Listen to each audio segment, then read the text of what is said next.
economies for many across the world, US, UK, here in Russia as well. What do you think the main driver is behind this rampant inflation? Well, look, printing money has real consequences.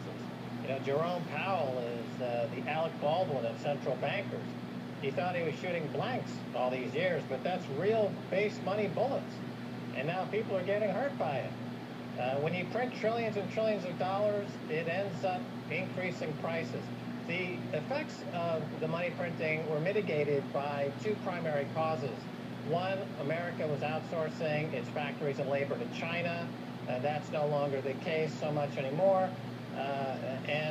Secondarily, the money was being purchased by the central bank in the form of quantitative easing and the buyback of securities and debt. From Wall Street, that's no longer working either.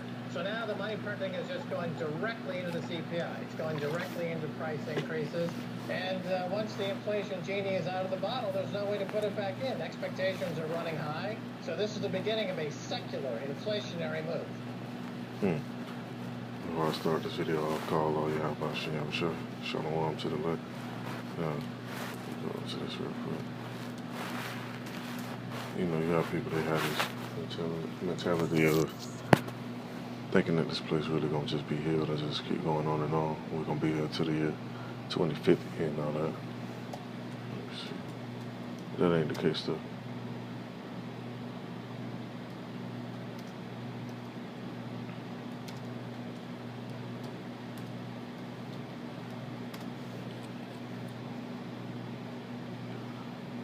Go to this one precept real quick. It's in the book of Jeremiah, chapter 51, verse 9. It says, "We would have healed Babylon, but she is not healed. Forsake her, and let us go everyone into his own country. For the judgment reacheth unto the heaven, and is lifted up even to the skies." And you actually have this going on. You have people trying to cross the border and actually come over here to Babylon, but primarily, though, you have a lot of these CEOs, these different bankers, these different foreigners from different countries actually going back to their other places. And some of them, they're going to get stuck here because you got, let me see if I can pull this video real quick. This happened recently. You got them canceling flights. So the ones that's really trying to get out, they ain't going to be able to get out. And it's going to be right over here in Babylon, stuck. Wow, let's pull a note. Let me go to this other precept.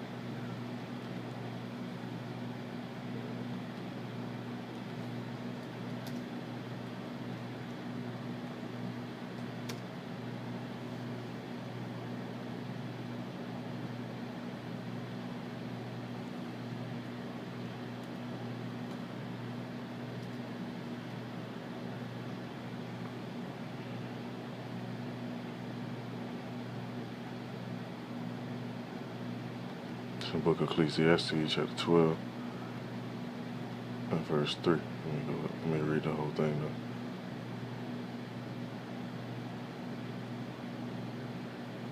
I'm sorry, verse 1.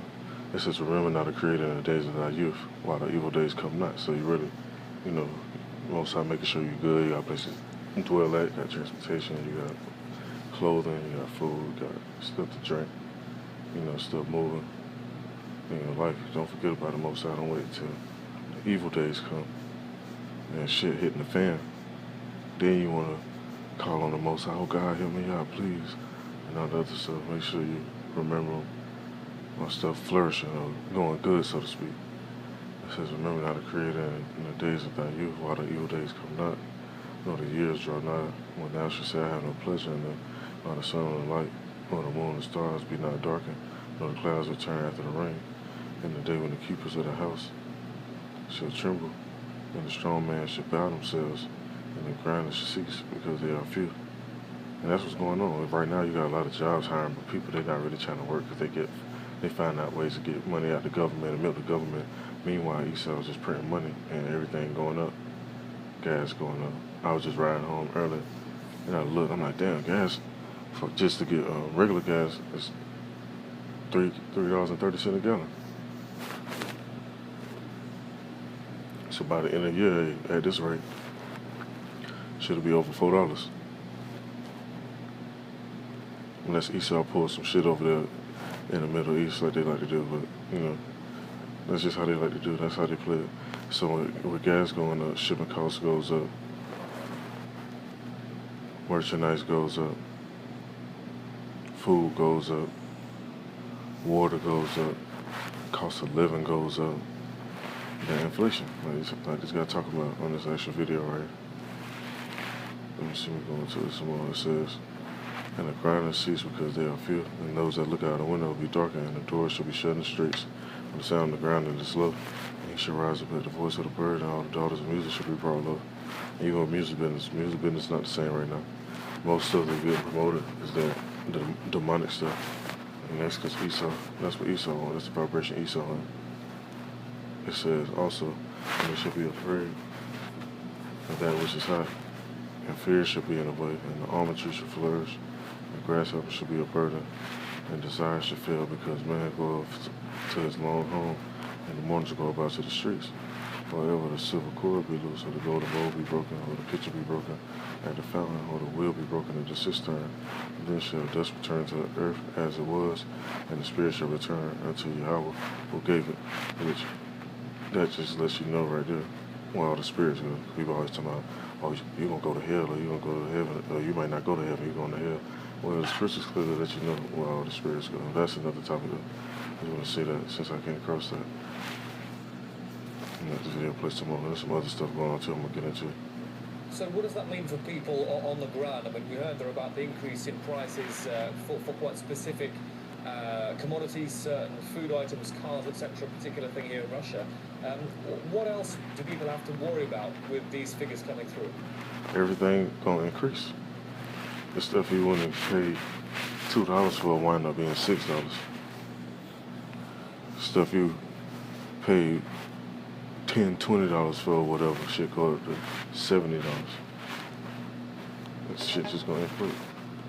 Let me go to this U.S. debt clock real quick. Cause this ain't dry, and they just did something with the actual ceiling, the U.S. debt ceiling or something like that. I may be quoting it wrong.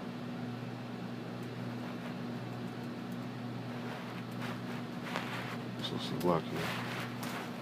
The financial ceiling, so to speak, just so the debt can keep increasing. They ain't trying to fix it.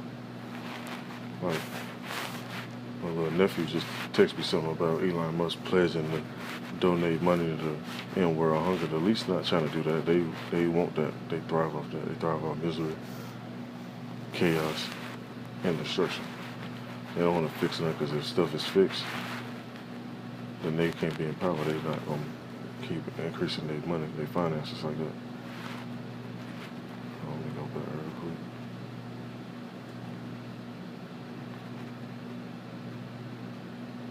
And ultimately, once the dollar inflates so much to the point it's really not worth nothing, next, you got the Karagma, the you know what.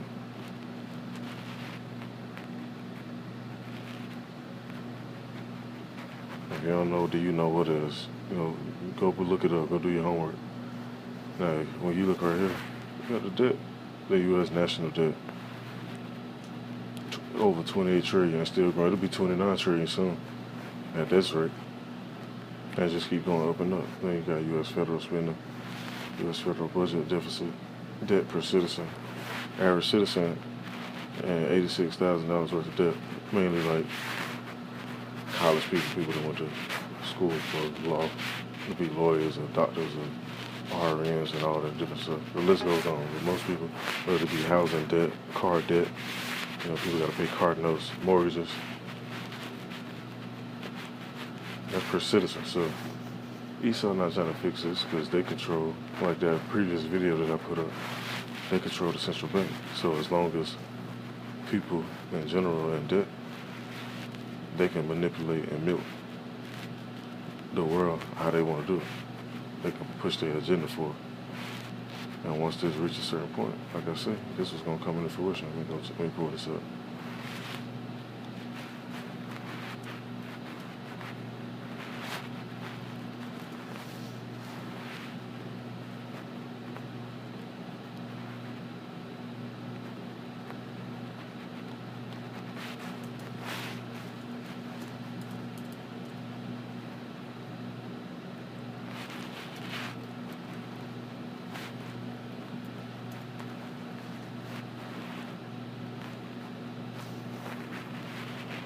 And you know, people can't say, oh, it's a conspiracy theory or whatever, because it's already here. People actually already using it. It just ain't made it mandatory yet.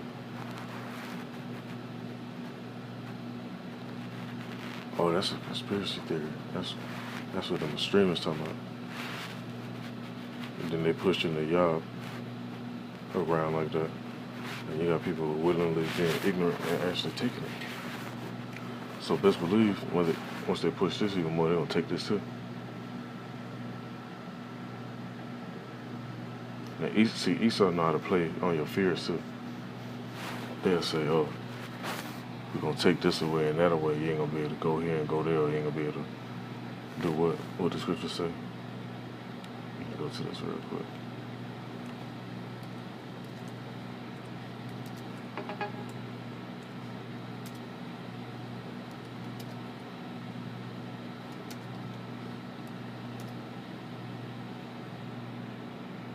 Let's go to the book of Revelation.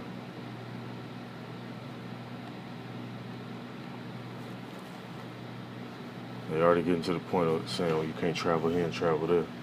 Certain places you can't go in either, unless you got them Yah papers. Let's see. Book of Revelation, chapter 13, verse 17 says, and that no man might buy or sell, save he that had the mark or the name of the beast or the number of his name. So when they actually implement this, once this hit the ceiling, like how it's gonna hit, even though they raised the debt ceiling, it's gonna hit the ceiling. They gotta come with a new form of purchasing and selling. And if you're gonna buy into it, they'll make it sweet. How you get it, it's gonna be $2,000-3,000 already on there for you, waiting on you. You just gotta go get it. Man, people gonna line up to get that shit. It might be less than that. I'm just throwing out random numbers. Esau back people into a corner, they'll go down to Egypt for help, so to speak. And they won't worry about calling on the Most High, asking him to show them the way, deliver them up out of this. Let's go to this precept real quick.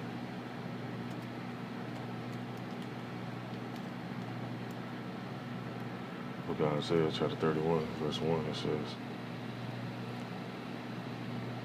woe to them that go down to Egypt for help, and stay on horses and trust in chariots because they are many, and in horsemen because they are very strong. But they look not into the Holy One of Israel, beneath the seat of the Lord. A lot of people really don't do that. And you actually talk to people about stuff like that. They'll look at you like you're a joke. You'll be like, you know what? I'm going to count on the Most High to guide me to where I need to be or do what I need to do, see what direction He point me in. You know, people actually laugh at you, man.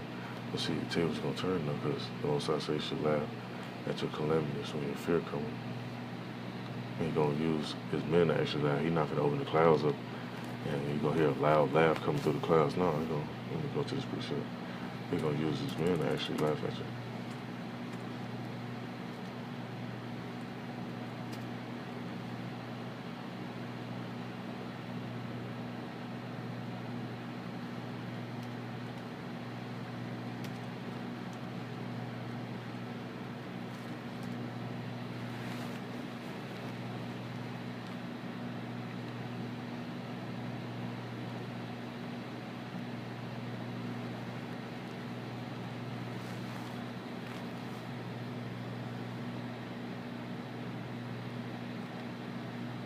It's in the book of Proverbs, chapter 1. Let's see, we go down.